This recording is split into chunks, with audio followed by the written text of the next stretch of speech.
Guys, my name, as Rob said, is Maria Theologidou, and today I will be talking to you about something that Margarita mentioned earlier, which is self-reflection, but also mindfulness. And for those of you who are familiar with the terms, these are two concepts that have attracted a lot of attention in education recently. But before we kind of explore what we can do with our classes in relation to these two concepts, I'd like to share with you what mindfulness is. And in very few words, mindfulness is basically the notion of appreciating the here and now, being able to be grateful for the present moments in our life, and be able to observe and reflect on our feelings, our thoughts, our emotions, without trying to label them as positive or negative.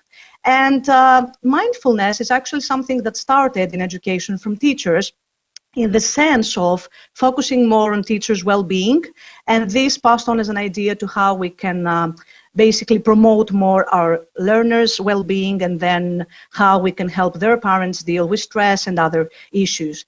And I think it's very, very important to promote this culture of mindfulness in our lessons, because it makes students more aware of something that they seem to be forgetting a lot, which is that learning is about them, it is for them, and it should be ongoing. And that being said, I would like to suggest the first step that we can all take, and that is by using the traditional, all-time favorite journals. Now, most of us who use journals in our classes use them for writing. And you know that journals are basically tools that give the opportunity to students to write freely on any topic. Teachers can collect the journals, check them, but I think that journals also have the potential of becoming personal learning diaries, in the sense that students can write down whatever they want to share about the content of the lesson, what they did in class, how they feel about everything that we've covered in our lessons, and what their reactions to that might be. So in that sense, what they can do next, what are some future steps for action. And also I think that journals help them a lot with their time management. So journals can turn into diaries where students write down their study habits, and every month or so they get to reflect on them, they get to see whether the strategies have been effective or not.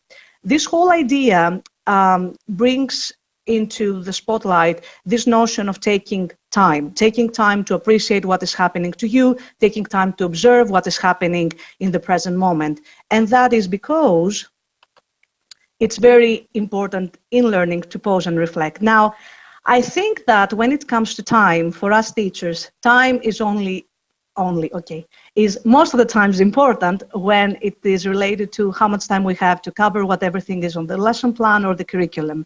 And we don't realize that time is also important for both us and our learners to take in everything that has happened during the lesson. So one of the easiest ways for our learners to become more reflective of what has happened in the classroom is just to give them post-it notes at the end of the lesson and ask them to write down one thing they've learned, one challenge they faced during the lesson, one positive thing or a positive feeling that they've had during the lesson. And this way we make them more aware of what their role has been during the lesson, what the impact of our lesson has had on them.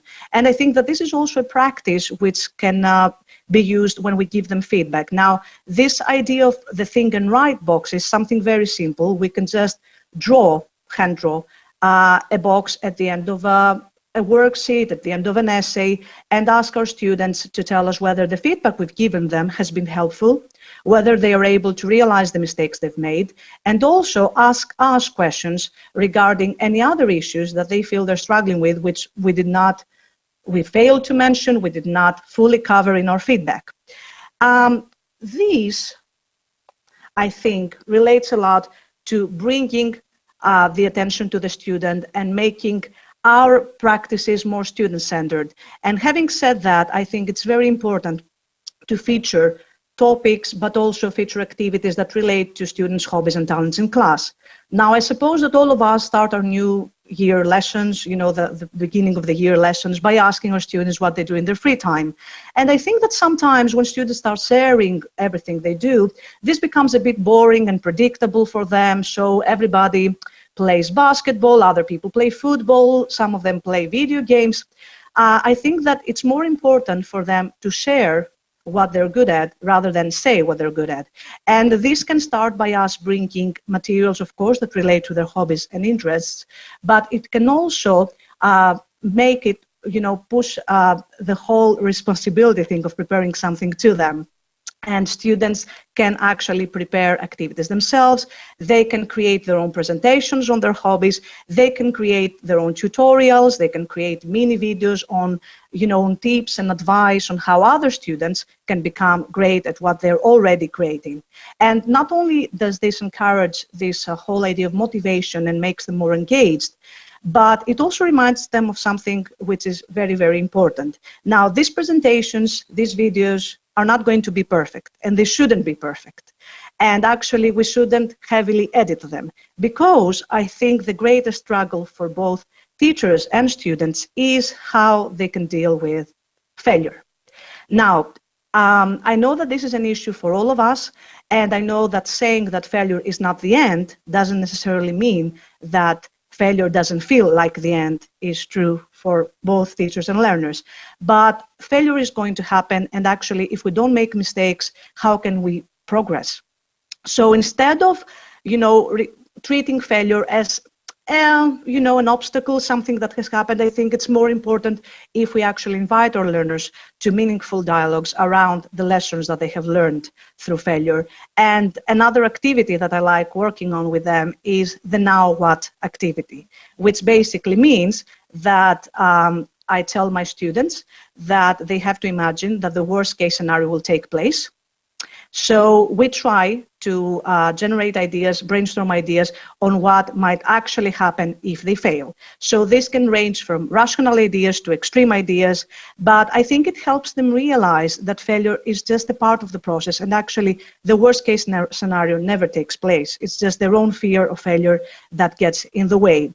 So even if they have to face the greatest challenge, I think that what we need to do is to focus on the positivity, to focus on the positive feelings that learners can have in our classroom. So it's very important for us, I think, to create reminders of everything that is happy, everything that they can find outside the classroom setting. And here you can see examples of two of the walls that I created with my students. These are walls of wishes and walls of happiness, but they can be also walls of positive feelings, walls of encouragement, and these help them go through the different challenges that they have to face.